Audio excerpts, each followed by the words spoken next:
Welcome to Around the Weird. Here's your host, the museum curator of the strange and unusual, Mr. Nothing. Thank you, mysterious voice, and welcome back to Around the Weird, a booktube channel where I talk about all the unusual and out of the ordinary literature that I've found in my travels.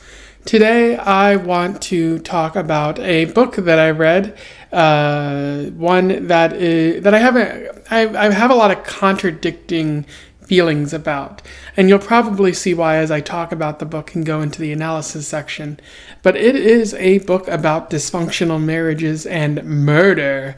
I am referring to The Silent Wife by A.S.A. Harrison.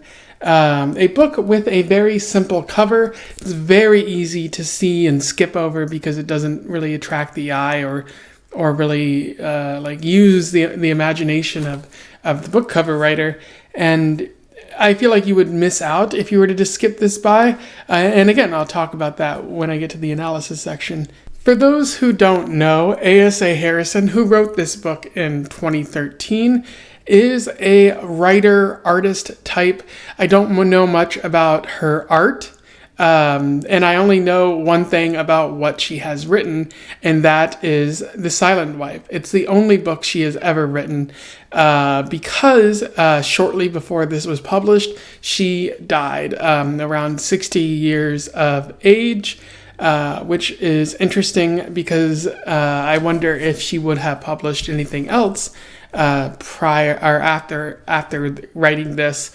Again, this is a very fascinating book, and I'll talk about why later, but I would have liked to have seen perhaps a follow-up to it or something else, explore more of what she's written.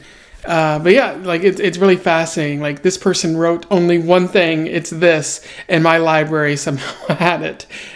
So that's really interesting. Never heard of it before, and my friends who are into romance and books with a lot of intrigue, like you would find in relationship dramas, they said they never heard of it. So this seems to be a bit of an unusual find too. So without further ado, let's talk about The Silent Wife. I'll do a summary, a little bit of an analysis, and we will move on from there. So The Silent Wife focuses on a couple that has been together for about 20 years. They aren't quite married. They're common. It's a common law arrangement. But one person is Jodi. She is a dutiful wife and therapist who takes on clients through a very selective process because she doesn't want to pick a bad client who she can't actually help. And she is married to Todd, who is a real estate investor, frequently buys up offices or properties and rents them out or something like that. Has been doing it for quite some time and is pretty successful in doing it, making a lot of money for both Jodi and him. But at the same time, he cheats on Jodi pretty frequently, and she knows about it. But she chooses not to say anything about it because she doesn't want to break the illusion that their marriage is a successful one. In fact, we're told at the beginning of the story, that Jodi thinks that her marriage is pretty good. And then we begin to learn that it's actually not at all, and that she's aware of this. So Todd recently went through a bit of a depression because, for unknown reasons, really, he's turned to drinking, but he's gotten out of it because of his pursuit of other women, especially college-age women. And one of these women is Natasha Kovacs, who is a college student. As it turns out, she is the daughter of his best friend, and he's known Natasha since she was just born, which is pretty gross and icky, and really says a lot about Todd's lack of morals. And when Dean finds out, because he does find out, he is not very happy and is angry about the relationship. But as it turns out, near the start of the story, Natasha tells Todd that she is pregnant, which Todd is deeply afraid of, but also slightly intrigued by, because Jodi never wanted to have children, and Todd has wanted to have children for some time, although he's put it off for some time. Dean finds out about this because Natasha tells him, and he tries to confront Todd, but Todd is a coward who runs away. And Dean tries to tell Jodi, who is dismayed by this, but doesn't let it affect her. Ultimately, she believes that Todd will always pick her because he doesn't want to leave the comfort of this relationship.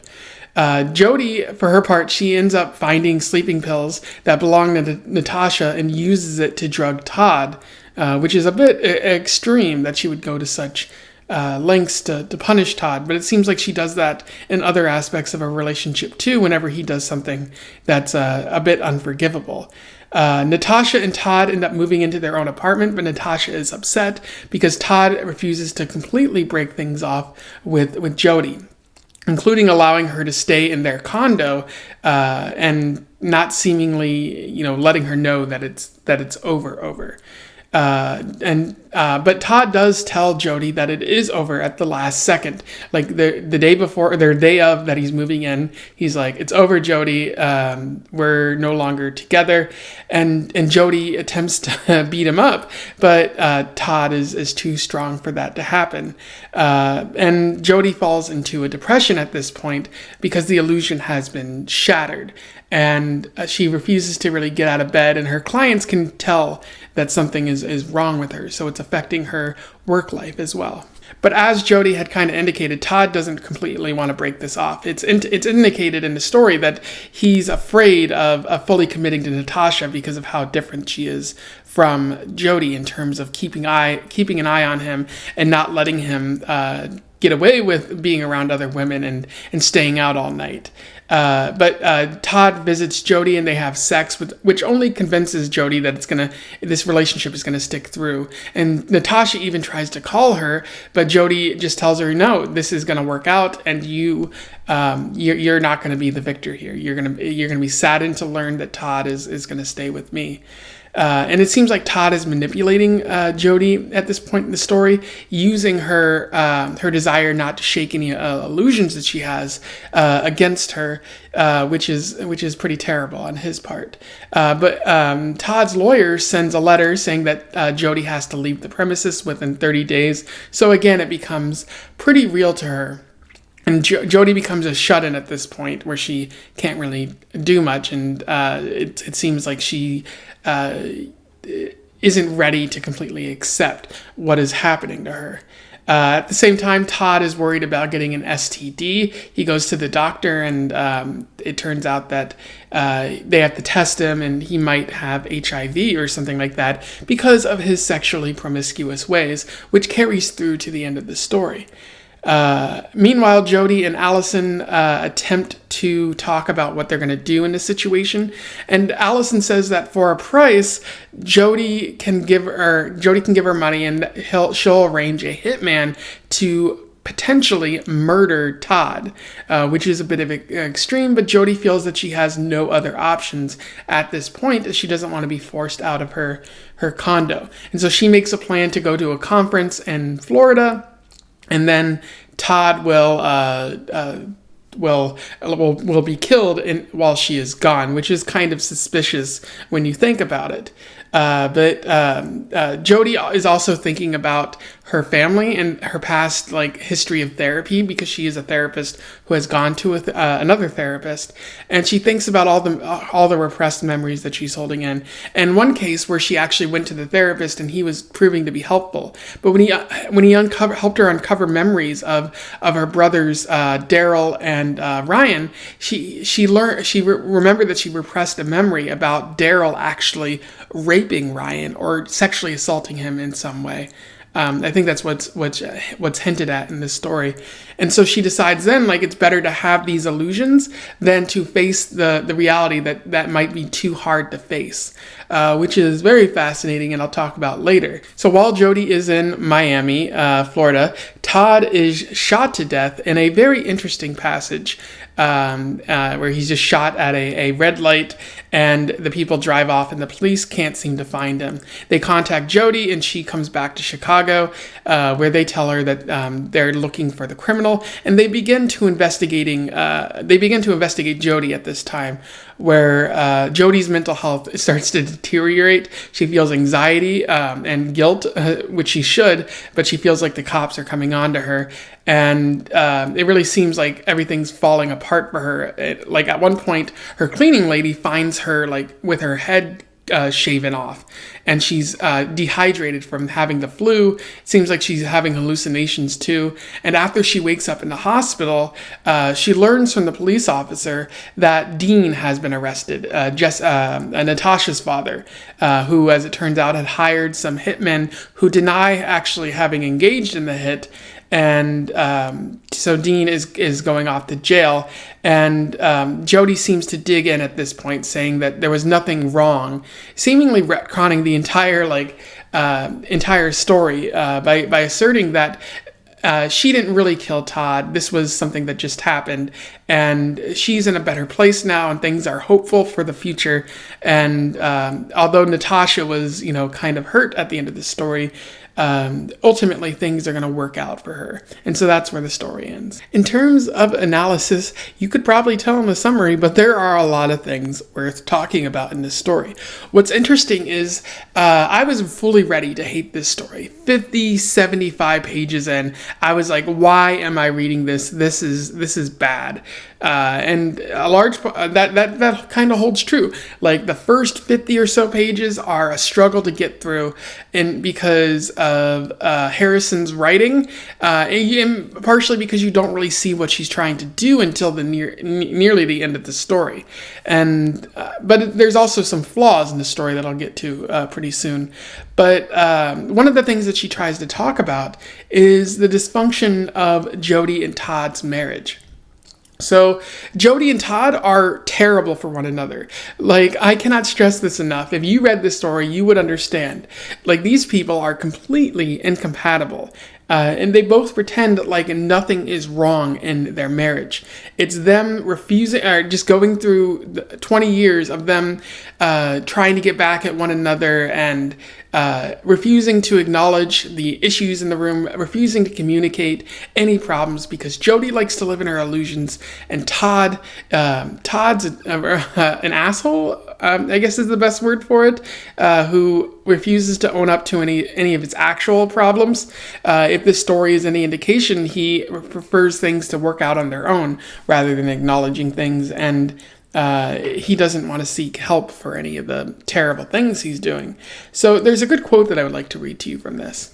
And yet none of this matters. It simply doesn't matter that time and time again he gives the game away because he knows and she knows that he's a cheater, and he knows that she knows. But the point is that the pretense, the all-important pretense, must be maintained. The illusion that everything is fine and nothing is the matter.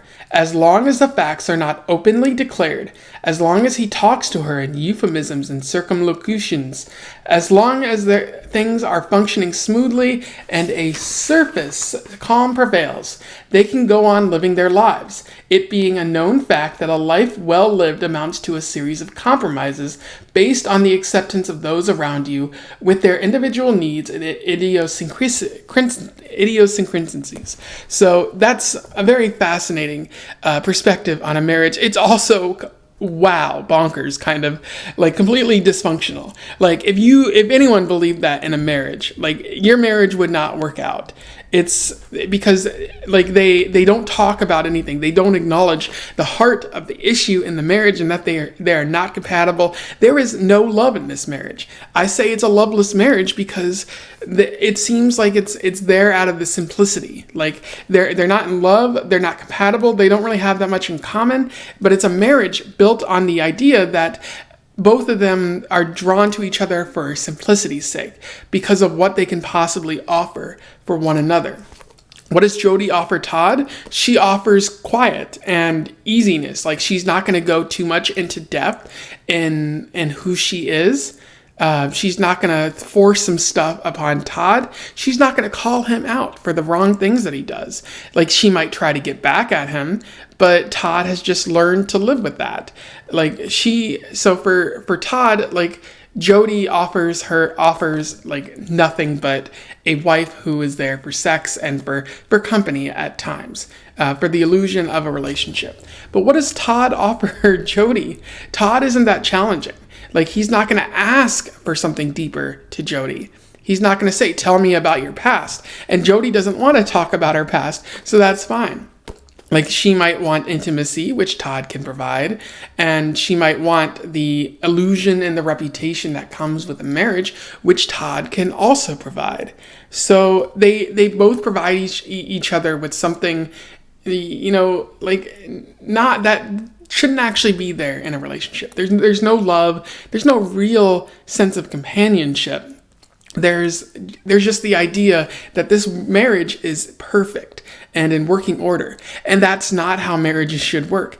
Right from the go, you learn that these people are not happy together. And at first I complained because I thought, like, well, wouldn't the story be better if we had like seen the marriage when it was happy, or if this had been written as a happy marriage at one point and then broken down. And I think that's not the case. I don't think that would have worked as well.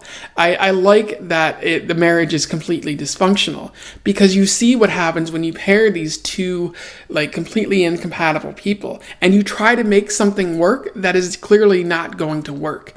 You end up with hearts broken and, a dramatization, like someone dying. But that's not always the case. But people are going to get hurt if they try to make something like this work when it clearly isn't going to work.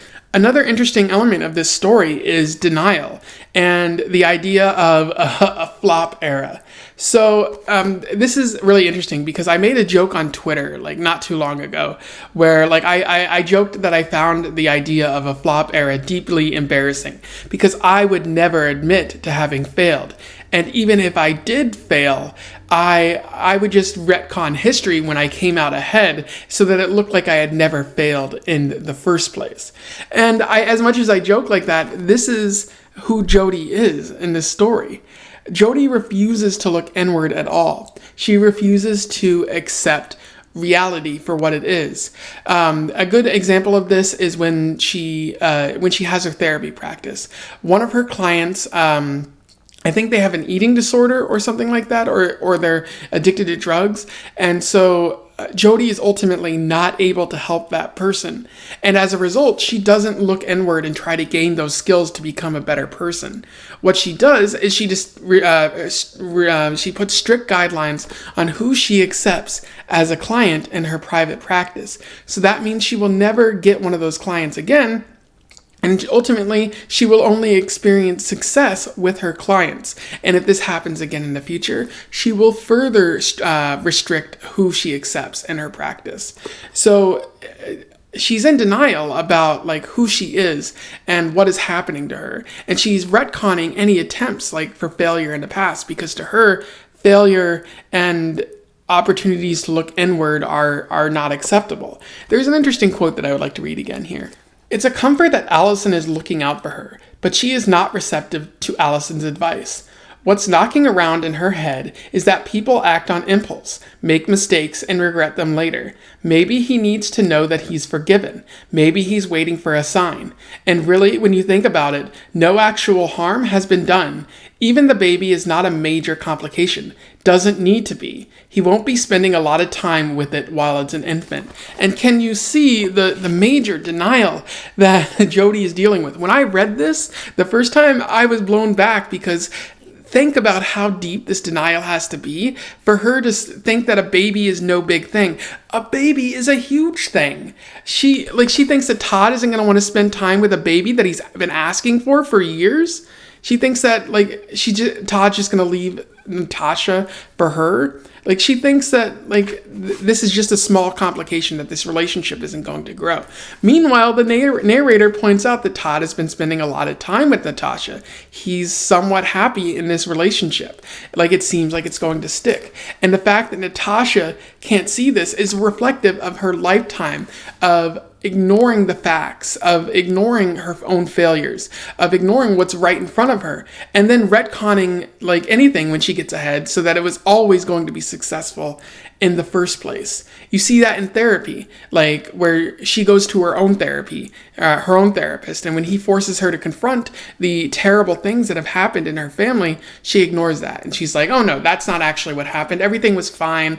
I don't have to acknowledge the truth because that would be terrible. She would have to change her inner state of being, like her own self-image. If that were to happen, it might ruin her relationship with her brothers. And so she's really big on retconning her past. And that seems equally true for Todd, because as he, like, shortly before he's shot, he thinks about, like, everything that's gone down with Jodi and Natasha. And he's like, like, I could go to therapy about this, or I could look inward, but I'd rather not do that. And so for Todd, like, it seems like he has, like, his head up his whole ass at times. And I don't think he wants confrontation, which again is probably why he's with Jodi. And so, like, he doesn't look inward as well. Like, he relies on other people to fix his problems so he doesn't have to.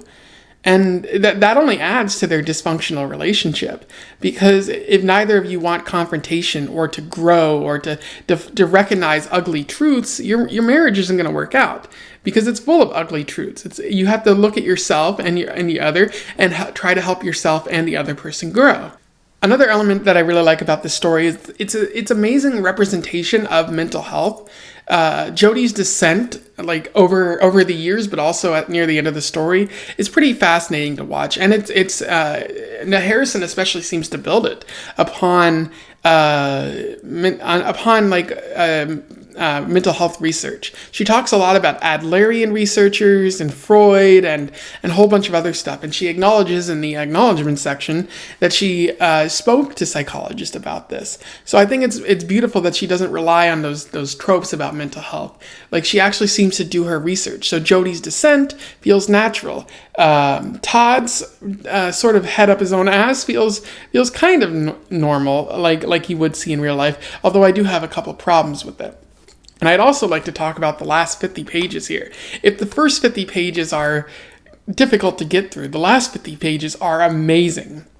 To see everything that Harrison built up reach a point where, like, you reach a climax and then everything just comes into play. The dysfunctional marriage with Todd's death, along with the denial where near the end of the story, you see Jodi increasingly trying to rationalize what she did, as well as trying to deny that she ever had any part to play.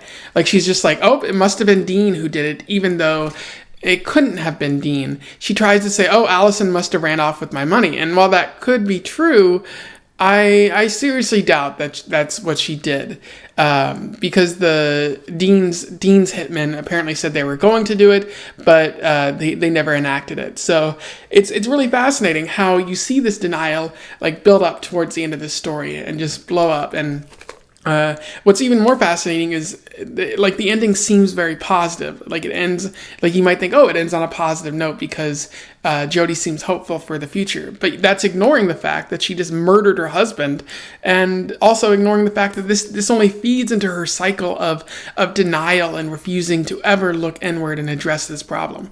Like, she might enter into a relationship in the future. Like, whatever happens, it seems like this cycle is going to repeat itself in devastating and harmful ways. And I'm not optimistic about Jodi's future at all. But despite these elements, like, there are a number of bad elements to this story. Like, the start of the story is kind of bad at times, where, like, I was like, wow, I almost did not finish this book. Like, 50 pages in, I wanted to quit, and a large part of that is because of the writing and because of the characterization at times. Also, the mindset that I thought this was going in, this was going to be a positive relationship that eventually descends into the abyss. But so that's my own preconceived notions there. Which are not true on what's happening on the back. Like, they say that this was once a positive relationship, but I think that's a lie. I think this was never a positive relationship to begin with, and that's what makes this such a good story. But yeah, I think the start is really hard to get through. Men in this story are weirdly portrayed as incompetent and harmful, and it's really weird because Jodi is written with such nuance and detail, and her character is fascinating. But Todd, it seems like men be having sex, men be cheating, and it feels like the Harrison forgot to write more for the character. And at one point, she even says that men are preordained to cheating, that monogamy is bad. And she never directly, says anything against that message. And I don't know if that's just trying to add to the fact that Todd is a bad person, but it really seems like maybe she kind of believes this stuff, and she's trying to, she has a poor view of men, and so that's reflective in this story. I don't know Harrison, and she's dead, so we can't ask her, but it's a really weird writing that makes it hard to get into at times. I want more nuance to Todd than him being someone who deserves to die in the first place. Although it is fascinating, the end of his life, where that section where she's writing about him dying and him reflecting on that. It's really good writing, I'll say. So she does make up for it, but not enough, I would say. And again, the unusual writing at times. It's kind of abrupt at times. That she writes a lot of run-on sentences, and she uses a lot of big words when small words would do just fine. She's putting on airs or something like that. I think she's trying to impress everyone, and it's you don't need to do that. You can easily make this more accessible to everyone. You don't have to use these highfalutin college words, and I'm not telling her to dumb it down. I'm just telling her, to stop using such gigantic words, and it would help make the story flow easier. So the writing can be a bit jarring at times. So anyway, those are my thoughts on The Silent Wife by A.S.A. Harrison. If you ask me, do I enjoy this overall? I think the answer is yes, because despite its many flaws, despite its insistence on being terrible in the first 50 pages, despite, the weird thinking that I think A.S.A. Harrison has, she makes up for it.